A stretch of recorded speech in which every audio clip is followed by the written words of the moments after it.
Hi, welcome to Ammu semi kitchen. അപ്പോൾ ഇന്ന് ഞാൻ ചെയ്യാനായിട്ട് പോകുന്നത് ചെട്ടിനാട് ചിക്കൻ കറിയുടെ റെസിപ്പിയാണ്. അപ്പോൾ നമുക്ക് ഈ ചെട്ടിനാട് ചിക്കൻ കറി എങ്ങനെ ചെയ്യാമെന്ന് നോക്കാം. അപ്പോൾ നമുക്ക് എങ്ങനെയാണ് ചെട്ടിനാട് ചിക്കൻ കറി ചെയ്യാൻ നോക്കാം. അതിന് ഞാൻ കുറച്ച് ചിക്കൻ എടുത്തു വെച്ചിട്ടുണ്ട്. ഇതിലേക്ക് നമുക്കൊന്ന് മാരിനേറ്റ് ചെയ്യണം.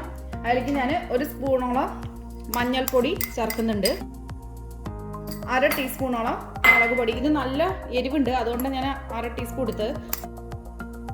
ആവശ്യത്തിന് ഉപ്പ്, ചെറുനാരങ്ങ പകുതി ഞാൻ കട്ട് ചെയ്തെടുത്തിട്ടുണ്ട്. ഇത് നമുക്ക് ഇതിലേക്ക് പിഴിഞ്ഞു കൊടുക്കാം. എന്നിട്ട് ഇതെല്ലാം കൂടി ഒന്ന് മിക്സ് ചെയ്തിട്ട് എടുക്കുക. ഇപ്പം ഞാൻ ചിക്കൻ നന്നായിട്ടൊന്ന് മാരിനേറ്റ് ചെയ്തെടുത്തിട്ടുണ്ട്. ഇനി നമുക്കിത് മാറ്റി വയ്ക്കാം റെസ്റ്റ് ചെയ്യാനായിട്ട്. ഇനി നമുക്കിതിലേക്ക് വേണ്ട സ്പൈസസ് എന്തൊക്കെയാണെന്ന് നോക്കാം. 1 ടീസ്പൂണോളം ജീരകം എടുത്തിട്ടുണ്ട്, 1 സ്പൂണോളം പെരിഞ്ചീരകമാണ്, 1 ടീസ്പൂണ് മല്ലി, 1 ടീസ്പൂണോളം കുരുമുളകും വേണം, 1 വറ്റൽമുളക് എടുത്തിട്ടുണ്ട്, 1 പട്ട, 2 ഏലക്ക, 2 കരയാമ്പൂ. ചെറു ചൂടിൽ വെച്ചിട്ട് ഒന്ന് ഹീറ്റ് ചെയ്തെടുക്കുക. ഇപ്പോൾ ഈ സ്പൈസസ് ഒക്കെ നന്നായിട്ട് ഞാൻ വറുത്തെടുത്തിട്ടുണ്ട്. നല്ലൊരു സ്മെല്ല് വരുന്നുണ്ട്. ഇനി നമുക്ക് ഈ സ്പൈസസ് ഒരു പാത്രത്തിലേക്ക് മാറ്റാം. ഇതേ സെയിം പാത്രത്തിലേക്കാണ് നമുക്ക് ഒരു 1/2 കപ്പോളം തേങ്ങ ഞാൻ എടുത്തു വെച്ചിട്ടുണ്ട്. ഈ തേങ്ങ നമ്മൾ ഇതേപോലെ തന്നെ ഒന്ന് ബ്രൗൺ കളറായി വരുന്ന വരെ ഒന്ന് മാറ്റിയെടുക്കാം. ഇതിലേക്ക് ഞാൻ ഒരു സ്പൂണോ അടുത്ത് ഞാനൊരു വെളിച്ചെണ്ണ കുറച്ച് ചേർത്തിട്ടുണ്ട്. എന്നിട്ടാണ് ഞാൻ ഈ തേങ്ങ വറുത്തെടുക്കുന്നത്. ഇപ്പോൾ ഇട്ടുകൊടുത്ത തേങ്ങ ഞാൻ നന്നായിട്ടൊന്ന് മുരിയിച്ചെടുത്തിട്ടുണ്ട്. നമുക്ക് ഇനി ഇത് സ്റ്റവ് ഓഫ് ആക്കിയതിന് ശേഷം ഇതൊന്ന് നേരത്തെ എടുത്തു വെച്ച ആ കൂട്ടിലേക്ക് ഒഴിച്ചു കൊടുക്കാം. ഇനി നമുക്ക് ഇതൊന്ന് ലൈറ്റായിട്ട് ചൂടാറിയതിന് ശേഷം ഒന്ന് പൊടിച്ചെടുക്കണം. ഇപ്പം ഞാനിത് നന്നായിട്ടൊന്ന് ഗ്രൈൻഡ് ചെയ്തെടുത്തിട്ടുണ്ട്.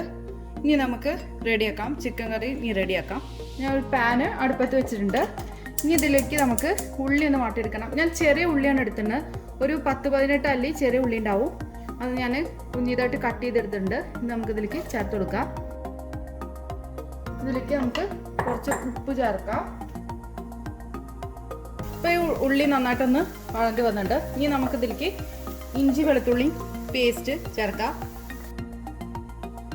ഇനി നമുക്കിതിലേക്ക് ഞാൻ ഇതിൽ 2 തക്കാളി എടുത്തിട്ടുണ്ട്. ആ 2 തക്കാളി ചെറുതായിട്ട് കട്ട് ചെയ്തതാണ്. അത് നമുക്കിതിലേക്ക് ചേർക്കാം.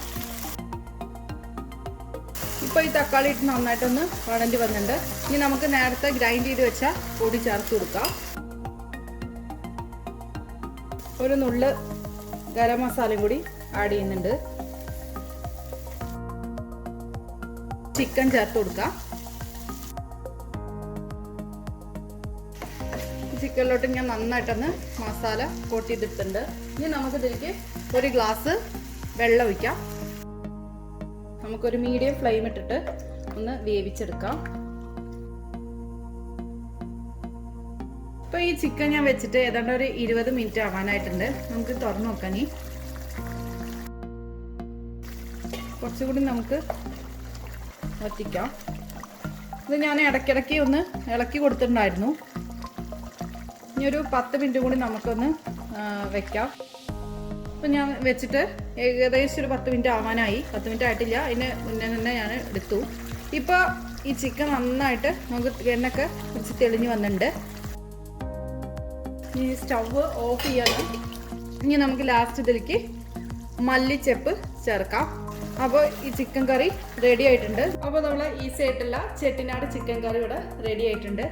അപ്പോൾ നിങ്ങൾക്ക് എൻ്റെ ഈ വീഡിയോ ഇഷ്ടപ്പെടുകയാണെങ്കിൽ തീർച്ചയായിട്ടും ഷെയർ ചെയ്യാനും അതുപോലെ തന്നെ ലൈക്കും കമൻറ്റും ചെയ്യാൻ മറക്കരുത്. ആദ്യമായിട്ടാണ് എൻ്റെ ചാനൽ കാണുന്നതെങ്കിൽ സബ്സ്ക്രൈബ് ചെയ്യാൻ മറക്കരുത്. അപ്പോൾ അടുത്ത നല്ലൊരു വീഡിയോ ആയിട്ട് കാണുന്നവരേക്കും bye. Thank you for watching Ammu semi kitchen.